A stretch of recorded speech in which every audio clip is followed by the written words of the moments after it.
Bonjour, bienvenue dans les studios de Bâti Journal TV. Avec moi, Monsieur Christophe Mathieu, bonjour. Vous êtes directeur général de l'Institut technologique Forêt, Cellulose, Bois, Construction et Ameublement, autrement dit le FCBA, et membre associé de l'interprofession France Bois Forêt. Une question, une seule. Quels enseignements avez-vous tirés de cette crise, de la crise que nous venons de vivre, et qu'est-ce que vous envisagez pour l'avenir, éventuellement dans un changement d'organisation? Qu'est-ce que vous avez appris? Alors, on apprend toujours beaucoup de ce genre de crise, bien sûr. Déjà, la force de FCBA, c'est d'être sur des métiers différents qui permettent en particulier le travail à distance. Donc, ça nous a conforté dans l'idée que il fallait augmenter notre agilité et notamment nos prestations à distance, les possibilités, par exemple, de formation à distance. Et ça a été une expérience très, très intéressante pour nous, qui nous a permis aussi d'ailleurs d'être plus efficaces, puisque évidemment, dans les prestations à distance, formation, audit de certification, on a évidemment les déplacements en moins. Et nous allons poursuivre ce type d'effort en jouant sur deux mots-clés, me semble-t-il, dans l'après-crise. C'est l'agilité des collaborateurs, mais aussi la solidarité entre nous.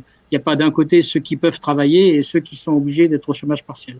On est une seule et même maison, bien entendu. Donc ça, c'est un premier point. C'est le premier point. Le second point? Je vous laisse parler sur le second point. Le second point, excusez-moi, il est peut-être un peu plus d'ordre général et philosophique, mais je pense que ce genre de crise peut nous interpeller sur une certaine critique de la mondialisation engendrée par le Covid-19. Ce que je veux dire par là, c'est qu'aujourd'hui, il y a une évidence pour la filière et tout particulièrement pour France Bois Forêt, c'est comment valoriser au mieux, comment accentuer la consommation de bois français. On a la chance d'avoir un territoire en métropole de près de 17 millions d'hectares avec des essences très diversifiées. Donc, il faut vraiment encore plus que jamais profiter de cette crise pour expliquer que voilà, le bois français, c'est bien dans toutes les sphères de la société, en particulier pour la santé, bien entendu. Donc, c'est une carte à jouer qu'on a, nous, FCBA, au service des professions.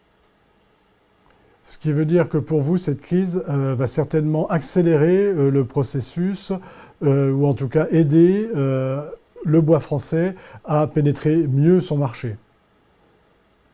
Nous les espérons tous, parce que d'autant plus que, encore une fois, la reprise de l'économie passera forcément par une certaine relocalisation en France d'activités industrielles. Et bien entendu, on ne peut pas imaginer autre chose pour le bois avec la ressource forestière dont nous disposons en France. Et nous espérons bien qu'FCBA sera aux côtés des professionnels pour les aider à valoriser le bois français. Et encore une fois, faire en sorte que le citoyen comprenne que le bois est un atout dans une société décarbonée demain. J'ajouterais juste qu'on a parlé beaucoup des palettes et de l'emballage léger pendant cette crise. Ça a été des secteurs essentiels et stratégiques pour l'approvisionnement et pour l'ensemble des citoyens. Donc ça montre toute la valeur du bois, ne serait-ce que sur l'aspect emballage et palettes. Voilà. Donc le bois français a des... La leçon est bonne finalement pour le bois français et on va en tirer des bénéfices probablement. C'est ce que je retiens de notre échange. Je vous remercie et je vous remercie Vous avez très bien résumé, merci beaucoup.